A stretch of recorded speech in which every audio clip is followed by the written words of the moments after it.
Hello, and welcome to Psychology Demystified. Today's topic focuses on communication.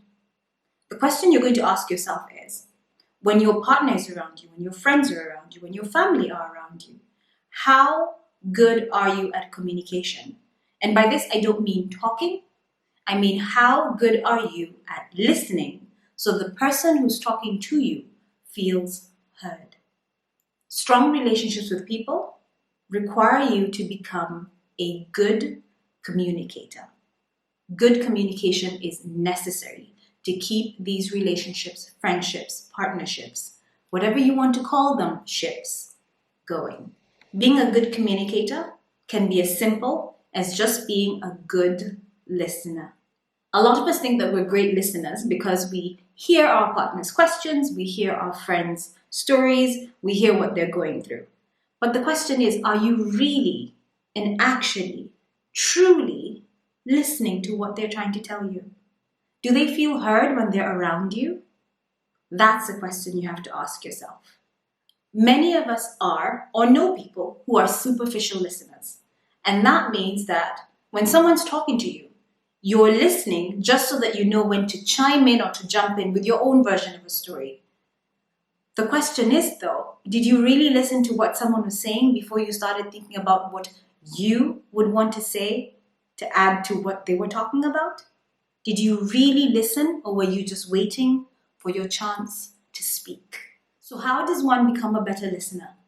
You become a better listener by starting to give a crappo. Yeah, I said crappo.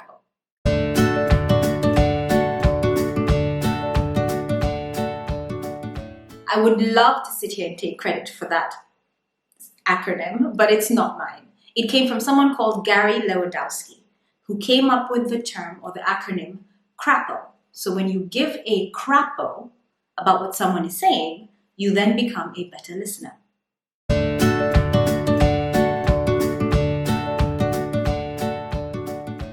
The C in crappo stands for clarify.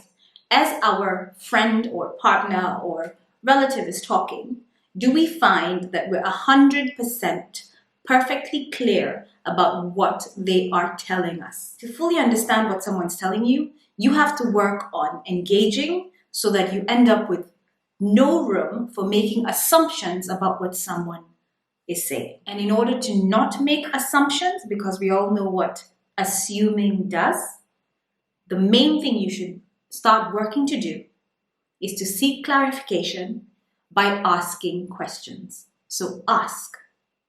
Start by allowing people to finish what it is that they're saying uninterrupted. Because as they do so, they will provide information and you will gather information. At any point, if you're unsure about what they're trying to say, this is when you then ask the questions in the following manner. What did you mean by? Or, am I correct that this thing that you're talking about is the actual issue? Another way to ask and to seek clarification is to simply go and say, please give me an example of what you mean by this. That way, you're not opening yourself up to just interpreting what they said.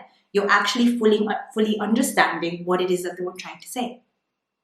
And another way you could also seek further clarification is by asking them and saying, when you mentioned this, what exactly did you mean? Or what exactly were you saying?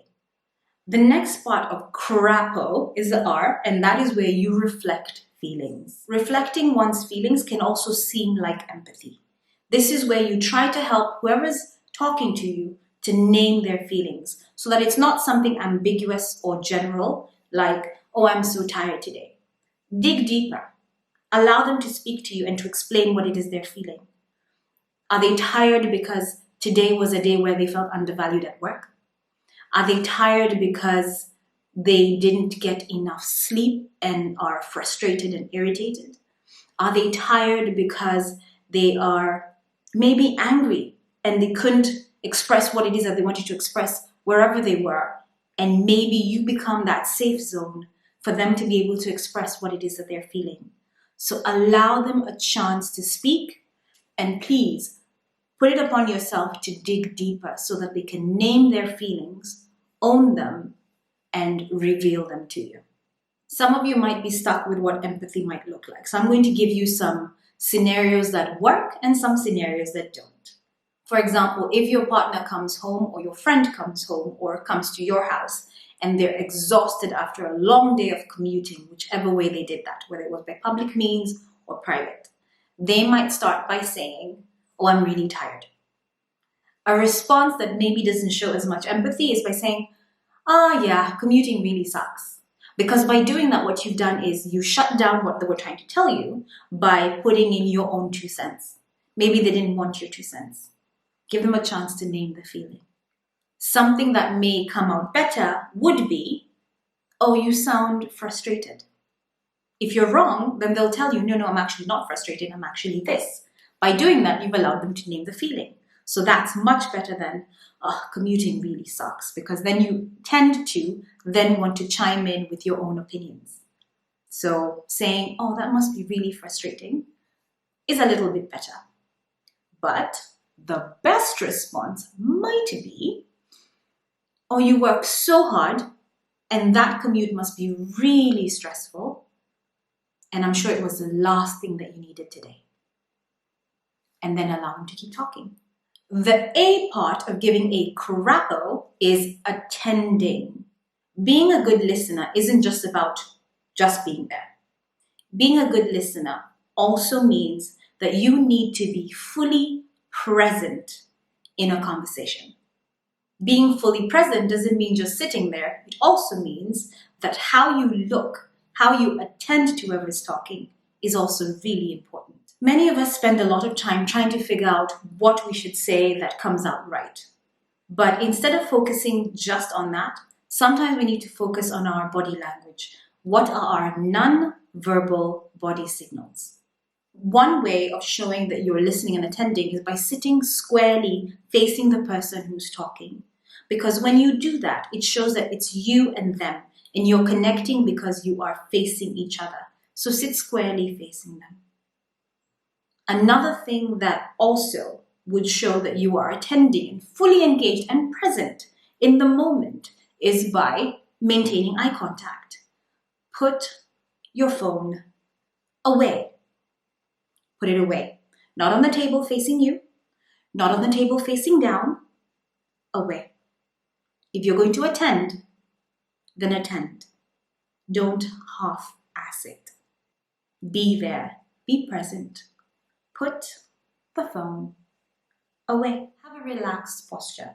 Don't be too stiff or too rigid, because that shows that you're uncomfortable in the situation. Even if what they're talking about is uncomfortable, relax your body, drop your shoulders, and simply listen. Another way to show that you are listening to someone, because that allows for connection, is to uncross your arms. Sometimes we tend to cross our arms because it seems comfortable, but it actually seems like a defensive stance. So be more open. Uncross your arms. Another way to be attentive and to attend to someone is by leaning slightly toward them. For example, if I'm listening to you, I might lean in to you so I can listen to what it is that you're saying. That's how you know that I'm listening. The P part is paraphrasing. This is a part where you show whomever you're listening to that you get it, that you understand. A strategy that works and that I've seen people use, whether they're in positions of management or just simply friends, is that they repeat what someone says. So that shows that not only did you listen to what they said, you digested it, and then now you're trying to understand it by converting it into your own words and repeating it to them. This doesn't mean that you repeat everything someone says back to them, because that's just going to be odd and kind of weird. So it's not for everything. It's especially for the points where you think that you need to really be certain that you've understood what they've said and that you get it. Don't know how to do that? Here are some things that you could learn how to say. When someone says something to you, you could start by saying, "So if I understand you correctly, you are saying that," and then repeat what they said in your own words. Another way to paraphrase could also be by saying, it sounds like you mean this. Another way could be, well, to me, it feels like you're telling me this. You're trying to paraphrase, not reinvent, not change, not negate. You are simply paraphrasing, which means you are repeating what they said, not altering it in any way. And the final O part of giving a crapo is by asking open-ended questions. Open-ended questions are simply questions that don't have a yes, no answer.